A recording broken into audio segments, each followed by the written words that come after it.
Pirmado na ba yung papeles? Nandiyan ba si Major? Wala eh. Pinatawag sa itaas. Bakit, Tiniente? Akala ko nagbibiro si Sibal eh. Nang sabihin niyang dapat ako mag-iingat sa mga anay dito sa departamento. Bakit mo naman nasabi yun? Masama ang salita ng anay sa amin, Tiniente.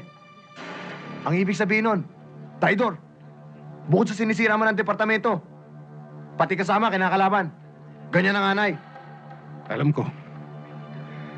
Pero talagang may anay dito. May tinutukoy ba kayo sa amin, Tiniente? Turo mo. Mabigat na paratang yan. Mabigat. Masakit pero totoo. Tiniente, magkakasama tayong lahat dito. Magkakaibigan. Mahirap yatang paniwalaan yan. Magkakasama. Pero hindi kaibigan. Ikaw ang tinutukoy ko, Manansala. Nasisira na ba ulo mo? Paano ako naging traidor? At sino naman ang pinag-traidoran ko? Panindigan mo yan, Tiniente. Baka bumaliktad ang ihip ng hangin, ikaw ang malintikan. Sibal.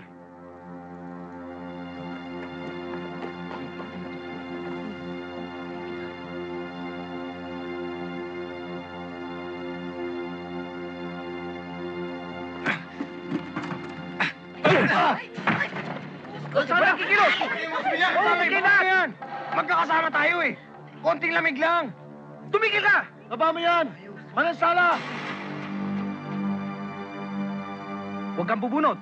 Uupakan kita.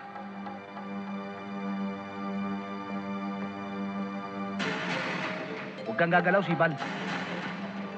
Ikaw talaga, Flores, oh. Hindi ka maasahan sa... Putang na! Patay na ito, ah! Matigas na.